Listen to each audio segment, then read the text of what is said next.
ഞാൻ ആഹ്വാനം ചെയ്തത്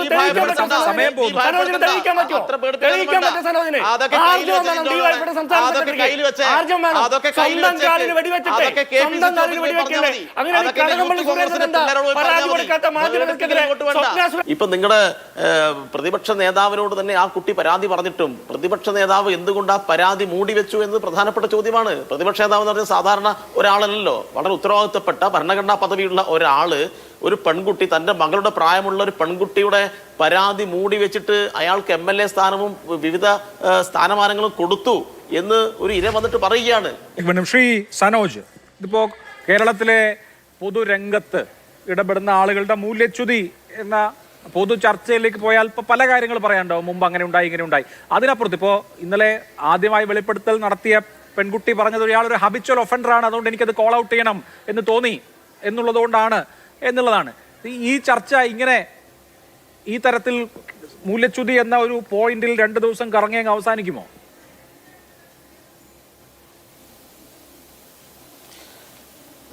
അഭിലാഷേ, ഈ ചർച്ചയുടെ ദിശ മാറ്റിവിടാൻ വേണ്ടിയിട്ടാണ് ഈ കോൺഗ്രസിന്റെ വക്താവ് തുടക്കം മുതൽ ശ്രമിച്ചത്. അപ്പൊ ആദ്യം അദ്ദേഹം ഞാനിതിനെ ഡിഫെൻഡ് ചെയ്യുന്നില്ല എന്നൊക്കെ പറഞ്ഞെങ്കിലും അദ്ദേഹം രാഹുൽ മാങ്കൂട്ടത്തിന്റെ വക്താവായിട്ടാണ് ഈ ചർച്ചയിൽ വന്ന് ഇരിക്കുന്നത്.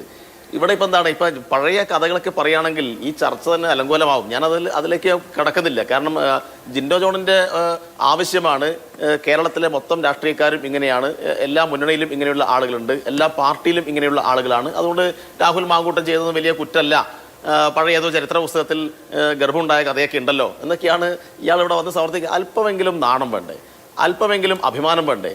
ഇന്നത്തെ ചർച്ച എന്താ? ഞാൻ നേരിട്ട് ചോദിച്ചു, ഒരു പെൺകുട്ടി നേരിട്ട് വന്ന് പറയുകയാണ് എന്നെ വല്ലാതെ ഉപദ്രവിച്ചു എന്ന് പറയുന്നു. മറ്റൊരു കുട്ടിയുടെ വോയിസ് ക്ലിപ്പ്, അതുമായി ബന്ധപ്പെട്ട ചാറ്റ് ലിസ്റ്റ് പുറത്തു വരുന്നു, ഫോൺ സംഭാഷണം പുറത്തു വരുന്നു. അതിനകത്ത് എന്താ പറയുന്നത്? എത്ര ഗുരുതരമായ ക്രിമിനൽ കുറ്റമാണ്.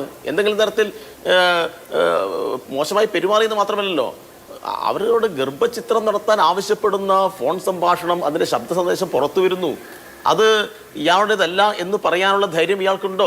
ഇനി അങ്ങനെയല്ലെങ്കിൽ അയാളെ ബോധപൂർവ്വം അപമാനിക്കാൻ വേണ്ടിയിട്ട് കേരളത്തിലെ ചാനലുകളെല്ലാം ഇങ്ങനെ വാർത്ത കൊടുക്കുന്നുണ്ടെങ്കിൽ ഏതെങ്കിലും ഒരു ചാനലിനെതിരായിട്ടൊരു കേസ് കൊടുക്കാനുള്ള ധൈര്യം ജിൻഡോ ജോൺ ഉപദേശിക്കണം നിങ്ങളുടെ നേതാവിനെ. എന്താ അങ്ങനെ ഉപദേശിക്കാൻ കഴിയാത്തത്? നിങ്ങളിപ്പോൾ കുറേ ചരിത്രമൊക്കെ ഇവിടെ പറഞ്ഞല്ലോ, ചരിത്രമൊന്നും വല്ലാതെ എന്നെ കൊണ്ട് പറയിപ്പിക്കണ്ട. അതുകൊണ്ട് നിങ്ങൾ രാഹുൽ മാങ്കൂട്ടത്തിന്റെ വക്കാലത്തേറ്റെടുത്ത് ഈ ചർച്ചയിൽ പങ്കെടുക്കുമ്പോൾ ചുരുങ്ങിയത് ഞാൻ ചോദിച്ച ചോദ്യങ്ങൾക്ക് ഉത്തരം പറയണം. ഞാൻ മാത്രമല്ല, ഈ നാട്ടിലെ ജനങ്ങളാകെ ചോദിക്കുന്ന ചോദ്യമാണ്, എന്തുകൊണ്ട് നിങ്ങൾ ഒരു മാനനഷ്ട കേസ് കൊടുക്കുന്നില്ല? ഇത്രയേറെ ചാനലുകളിൽ ഇയാളെ കേന്ദ്രീകരിച്ച് വാർത്ത വന്നിട്ട് എന്തുകൊണ്ട് നിങ്ങൾക്ക് അതിനകത്ത് പ്രതികരണം രേഖപ്പെടുത്താൻ വേണ്ടി കഴിയുന്നില്ല?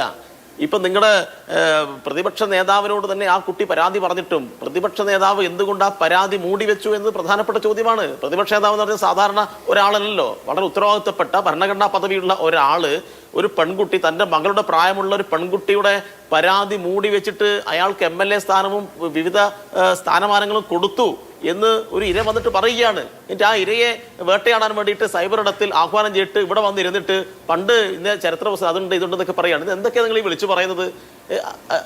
നമ്മുടെ ആർഷോ ആരോട്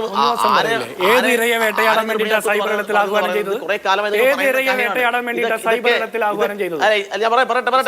അയാൾ ഒരുപാട് കാര്യം പറഞ്ഞു. അയാൾ ഒരുപാട് അഭിലാഷേ, ഒരു മിനിറ്റ് ഞങ്ങളുടെ നേതാക്കളെ നിങ്ങള് ജിൻഡോ നിങ്ങളുടെ സൈബർ ഗ്രൂപ്പ് ആഹ്വാനം ചെയ്തു. നേതൃത്വം കൊടുക്കുന്ന ആഹ്വാന പ്രകാരം വ്യാപകമായിട്ട് നിങ്ങളെ വട്ടിയാടിക്കൊണ്ടിരിക്കുകയാണ്. എന്താ സംശയം? നിങ്ങൾ തന്നെ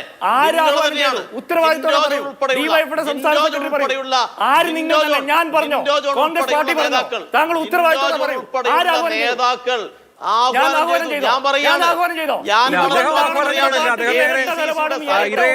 മറ്റു പലതും ഇരട്ടയുണ്ടെന്ന് പറയുന്നത് മനസ്സിലായോ?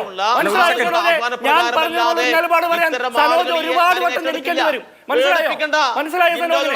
ഞാൻ ആഹ്വാനം ചെയ്തത് തെളിയിക്കാൻ പറ്റുമോ? സമയം പോകുന്നു. സനോജിന് തെളിയിക്കാൻ പറ്റുമോ? തെളിയിക്കാൻ പറ്റും സനോജിന്. ആർജവം വേണം ഡിവൈഎഫ്ഐയുടെ സംസ്ഥാന സെക്രട്ടറിക്ക്. ആർജവം വേണം. സ്വന്തം കാലിന് വെടിവെച്ചിട്ട് സ്വന്തം കാലിന് വെടിവെക്കില്ലേ? അങ്ങനെ കടകംപള്ളി സുരേന്ദ്രൻ എന്താ പരാതി കൊടുക്കാത്ത മാധ്യമങ്ങൾക്കെതിരെ? സ്വപ്ന സുരേഷിന് പരാതി കൊടുക്കാത്ത തോമസ് ഐസക്കിനും പി ശ്രീരാമകൃഷ്ണനൊന്നും പരാതിയില്ലേ? പിണറായി വിജയന് പരാതിയില്ലേ? അവനവന്റെ കാലിന് വെടിവെച്ചിട്ട് നിന്ന് കാലിക്കറയല്ലേ? കാലിക്കറയല്ലേ? ഞാൻ ആഹ്വാനം ചെയ്തത് തെളിയിക്കാൻ താങ്കൾ എന്നെ വെല്ലുവിളിക്കുക. ആർജവമുണ്ട് താങ്കൾക്ക്? താങ്കൾക്ക് ആർജവമുണ്ടോ? ഞങ്ങളെ കാഫിർ